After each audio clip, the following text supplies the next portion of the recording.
Hi guys, it's me again Aswad, and today I'm going to talk about this movie called Ex Machina. Um, I've been looking for this movie for a long time. I wonder why it's so difficult to get this movie, but after watching it, I finally understand why. Ex Machina is a movie about AI, about artificial intelligence, and how this robot was created by this genius, this tech genius, and he called his worker to talk to this robot to see if the AI is good enough. But the movie does not tell you good enough for what,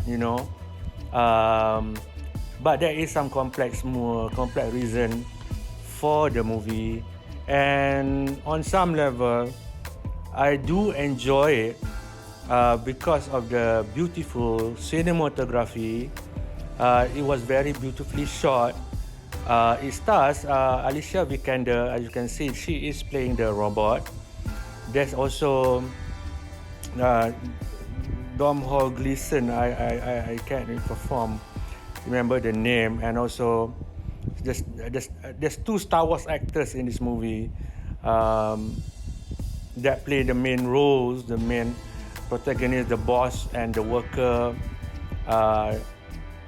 and Alicia Vikander plays the robot. The two Star Wars guy.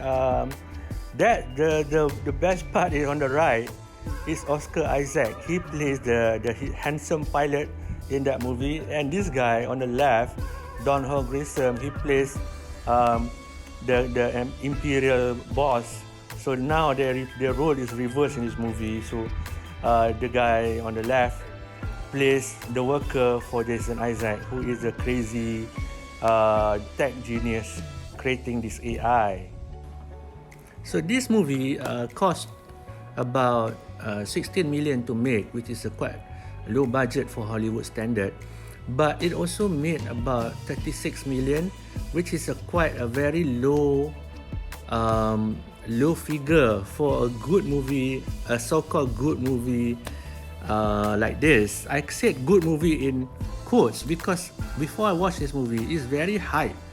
People keep saying, "Oh, this is a great movie, an amazing movie, blah blah blah," and that's why you hear the hype so much, but you want to find the movie, you can't find the movie because it didn't make money in terms of Hollywood style. Even though it makes a profit from 60 million budget, they make 36. But in Hollywood, they look at this kind of movie as a low budget, not a performer, because you have to make like 100 million above in Hollywood to be considered a box office. Anyway, but what do I like? Do I like about the movie? I like the cinematography, as I said. The cinematography is very beautiful. I would consider this movie is very minimal. It only has four actors, but in term, which is a very small cast, but how they shot it is very minimal. There's only 2% at one time, or I don't know. They're very artistic. How they shot this movie. I like also the acting. Acting is very good. Alicia Vikander plays the robot. She's very good. I think a lot of people say that this is a breakout role, and her acting here is very good. I think the acting is Oscar Isaac is fantastic also as the crazy boss, and of course Don Glenn. I keep messing up his name, but the Star Wars guy, the evil Star Wars guy, is also very good. However, the problem with this movie is it's not exciting enough. It's quite dull. It's quite okay if you want to watch it as to study minimal filmmaking or whatnot, but the pacing is very slow, and I find myself when I was watching it, I realized why it didn't make a big box office, because it's quite boring. It is quite boring movie. even though very hype, but in terms of movie, it's very boring. Pacing is boring. It's very slow. The idea are very exciting. AI is always an exciting movie, but it's not. I don't know. I mean, for me, it's a very very fast food kind of movie. It's not really that deep. Um, they have a lot of discussion, talks, and a lot of talking heads, and that does not make an interesting movie. So, yeah, unfortunately. So, okay, I have to mention that this movie is not for kids. You have children, don't let them hear, because there's some nudity here, and I didn't know that. So people should, I don't know the rating for this movie, but there's nudity, so be warned, don't let your kids watch this. The topic is also, it's a very mature topic, adult topic, because it deals with sexuality. You see, the crazy robot creator, Oscar Isaac, create this robot to have sexuality.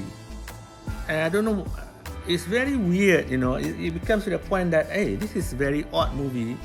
Why do you create a robot that have this kind of sexuality? They talk about robots having sex with robot and stuff like that. It's very, very weird, but I guess that's what I don't know. I mean, it made me thinking, like, what is going on? Why are they creating this AI? Is it to make sex slave?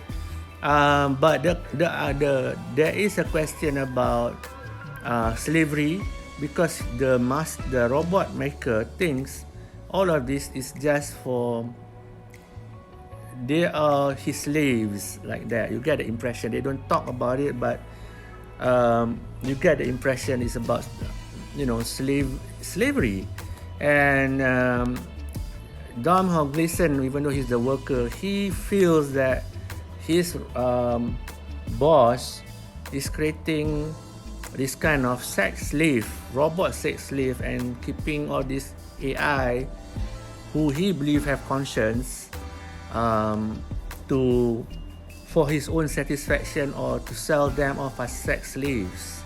Because that's why he keep asking in the movie, which is good idea, good topic.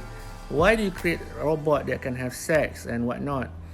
And I can put in other question. Why do you create a robot that have emotions, that you can hurt them, whatnot? Don't create.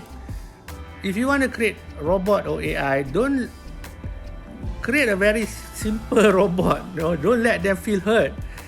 Why introduce pain or hurt to robot? And as you know, the topic is very gloomy and dark. The movie is very gloomy and dark. It was made by a very famous British director. I think he's British. He made 28 Days Later. Alex Garland, a very good director, but unfortunately Alex Garland is very famous for making dark movies that does not sell tickets. His movies, I think a lot of British directors have this kind of feeling that they don't have to make movies that are good. I mean, that are blockbuster or whatnot. A lot of British movie directors who are, I don't know. I mean, there are Ridley Scott. Ridley Scott can make high budget movies, and then make a lot of profit, because he's a commercial director and stuff like that. But some of the British films are very almost artistic and very European, I guess. So they are not into the profit so much, but quality, I suppose. So you can see the artistic quality in this movie, but in terms of like to make people want to be excited or to watch it again and again, it's really difficult because it's really down and dark. You want to watch this movie for the acting. You want to see Alicia Vikander, how she first act, her what they call it, breakthrough role. She's good here. Oscar Isaac is fantastic. He's completely different from the Star Wars guys, Yeah, so out of 10, I would give this movie I will give this movie a 6. And why is it so low? The movie is, like I say, it's quite dark and quite dull, quite slow. Even though I love the ideas, I love some of the idea discussion, I love the cinematography, I love how minimal it is. But yeah, it is quite not a crowd pleaser, as you can see. And yeah, that's my short review for my short review is quite long. That's my review for the movie Ex Machina. Thank you guys for watching. Peace.